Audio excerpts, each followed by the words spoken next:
The year is 2077. The world has been devastated by a deadly virus. A few months ago in Africa, a monkey was bitten by an infected rat, and inside it mutated a virus from the Ebola family. The virus was transmitted by air and was deadly for almost 100% of humanity. Only a group of people with a genetic mutation on chromosome 10 were able to survive. These survivors are devastated and depressed at losing their family and friends. They flock to a world without government or law, where only the strongest can survive. Cities were left without light or water, and the forests were recovered by nature. In this new and dangerous world, the survivors must fight for their survival. They must find food, water, and shelter. They must protect themselves from wild animals and other survivors who are unfriendly and use force instead of wits to survive. But the survivors do not give up.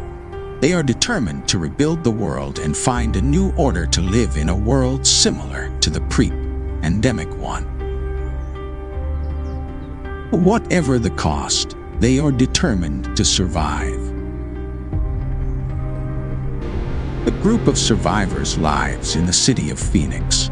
They have learned to survive on their own, hunting animals from the city, farming in the parks, and making their own weapons and tools. They fight to survive and defend themselves from the rest of the humans who fight for scarce and very valuable resources. Every morning they meet to plan the day. The leader of the pack is Juan. He is a strong and determined leader. Others trust his decisions and criteria. Juan has saved them on more than one occasion, and almost all of them owe him their lives. How are we doing with food production? We have problems with the wheat. It does not grow. We are doing something wrong. Potatoes are plentiful, but we still can't find fruit. Perfect. Let's try and see if we can find some information about wheat in the library. Get in touch with them. What about hunting? Pigeons and rats abound, and we continue to find fish in the river. The fishing section is improving its productivity a lot. We are using the worms that come out when harvesting the potatoes. I don't think we have any problems at this point. Great. Finally, good news. How is the engineering team doing? Will we have electricity and drinking water? Light is impossible. We can't find a way to get hooked on anything. We are still in the dark. We only have the solar panels, but there are no batteries left for the night. We will have to continue boiling the water to purify it. We have no other option to make it drinkable. Keep working, and I trust in your potential. I'm sure you'll find a solution. How's the perimeter team doing? Any contact in the last hours? Everything clean. There is no trace of hostile elements in the area. We continue with the scouts to find resources around the perimeter. Perfect. The session adjourns tomorrow at the same time. Keep working like this. This is the path that leads to our goal. They all agree to follow Juan's orders. They know that Juan is the only one who can keep them safe. They part ways and start their day. They are determined to survive, building the future every day, to recover the past they lost after the pandemic. Juan gets up from his office and leaves the building to make his daily rounds. He loves to be at street level and know everyone by name and their assigned duties. Feels like his job is to make sure people are happy again and feel safe. He knows that many have had a hard time and the scars take time to heal. He walks the streets, greeting people and asking how they are. He also makes sure that everything is running smoothly and that the city is kept clean and orderly. Juan was a good and just man, and everyone in the city worships him as a god. He was committed to making his city a better place for everyone, and he worked hard to achieve it. He suddenly sees Louis approaching from the other side of the street. He seems worried about something. Juan, we have a group of people asking to enter the perimeter through the south gate. How many? There are 5 adults and a small child. The woman seems pregnant and they don't seem armed. They seem to have had a bad time and are good people, although appearances are deceiving. Register them, collect their dangerous objects, and have them stay at the old school. I'll be right there. You heard, on the go. The security team receives the new ones and accompanies them to the old school, where they are registered and prepared according to the reception protocol of the city. He looks tired. His eyes reflect the horrors of this new world. There are times when a look reflects the horrors experienced better than a newspaper. They sit at the desks of the old school and await obedient instructions. They look at everything suspiciously. They don't know if it will be a trap or their new home. Too many bad experiences accumulated. Hello, I am Juan, the person in charge of this neighborhood. Welcome to New Phoenix. We are a peaceful community that we are trying to recover our lives from before the pandemic. I present to you Veronica, and she will assign you your tasks. Go ahead, Veronica. Now each of you is going to fill out a form for me with his skills and what he did before the pandemic.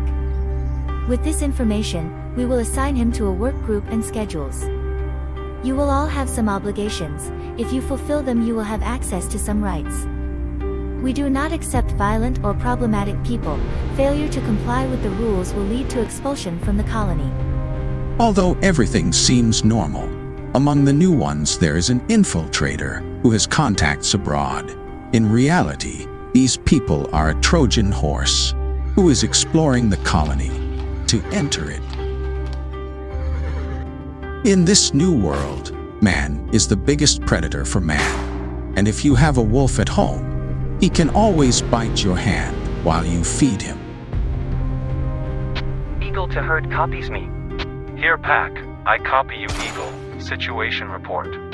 There is an entry route in the northeast. At the entrance of the river you can swim and reach a port. It is the best entry area, and I will be on duty in that area on tomorrow's night shift. Perfect, Eagle. Tonight we will make the raid, make all the preparations, and see you tomorrow. It is pitch black in the city. It is dark due to lack of light. Only a waning moon appears in the river. The crickets are heard in the park, and the owl that lives in the grove. In the midst of this peace, the looters have broken the perimeter by the river with the help of the infiltrator, and they go to take the city. They are armed with any weapon they could find in their raids and look for anything that can help them survive. They have no respect for the lives of others. Their only goal is to survive at any cost.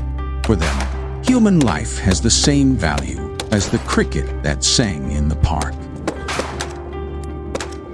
We have a penetration in the area of the river. About 10 heavily armed hostiles I have sent to the control group, but we have no weapons to contain this threat. The situation is serious. That everyone take refuge in the central police station.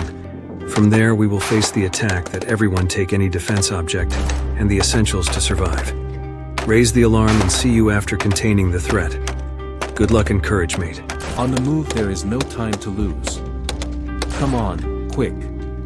The situation in the city is becoming more and more untenable. The attackers have broken through the defensive perimeter and are surrounding the central police station. Their violence is as extreme as this post-pandemic world.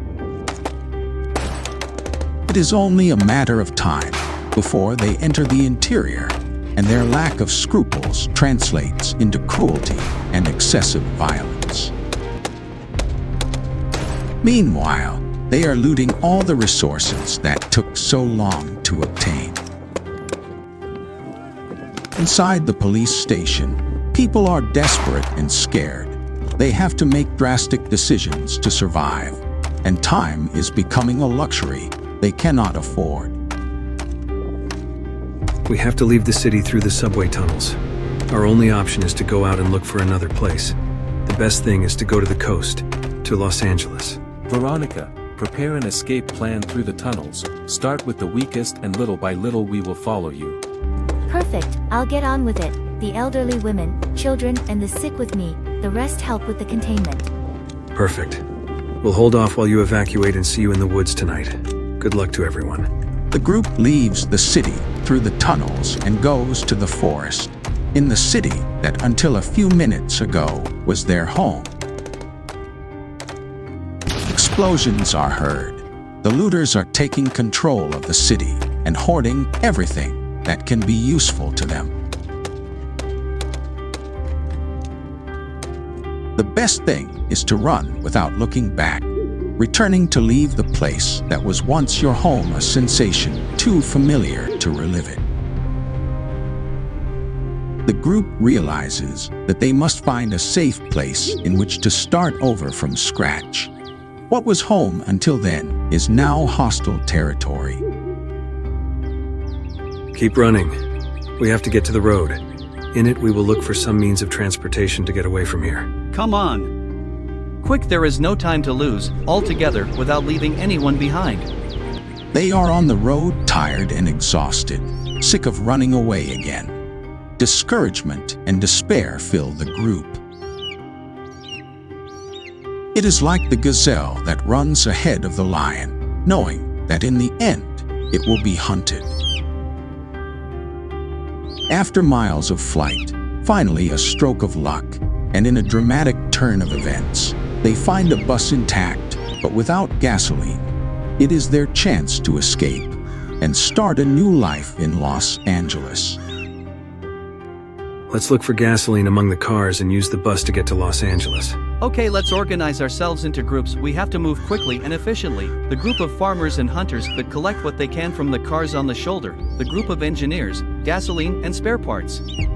The vigilantes set up a defense perimeter. Be careful, they can still follow us. And we don't know what's around. Quick, only what can be useful. No junk, no unlimited space. The bus trip was uneventful. Through the window, you can see a post-apocalyptic world where nature has retaken control and men have become an endangered species. Refueling at abandoned gas stations where only loneliness lives, they arrive in Los Angeles, an empty and destroyed city.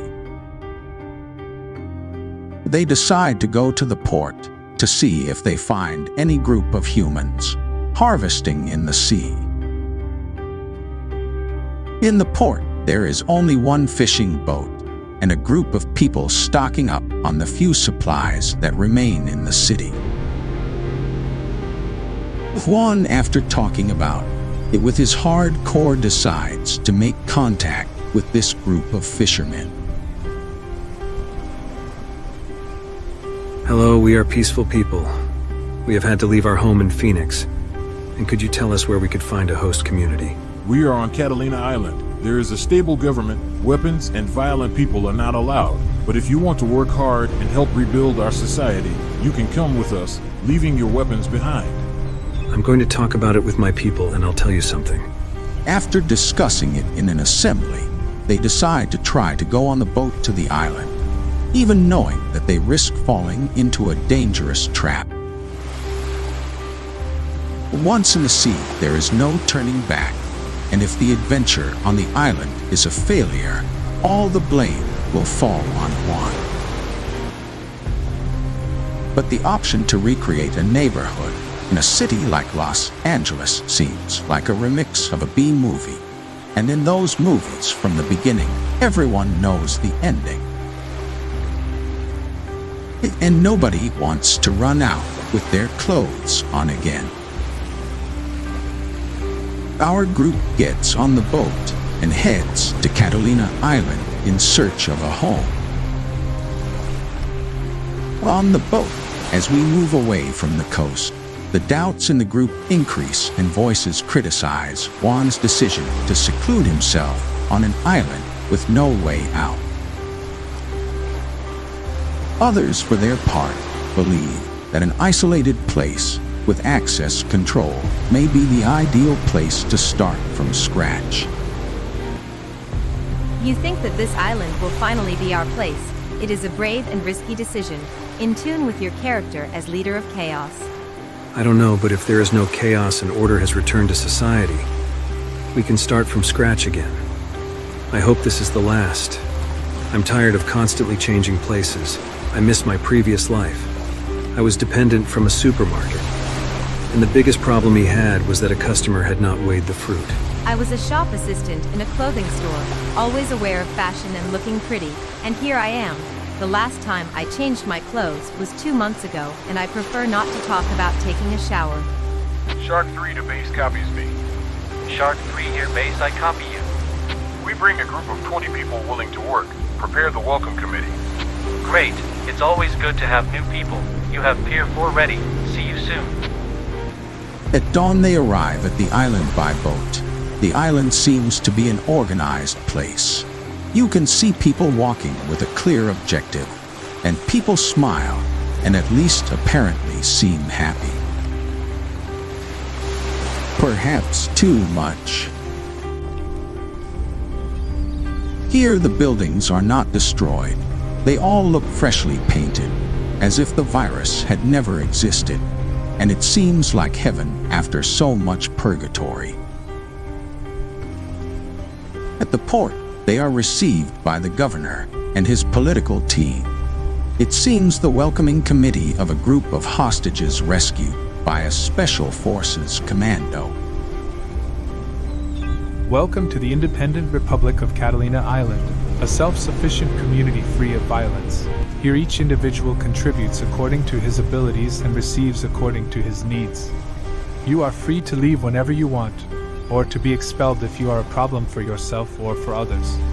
Go ahead and go to a welcome tent where they will explain the rules of coexistence of our republic. Thank you for welcoming us.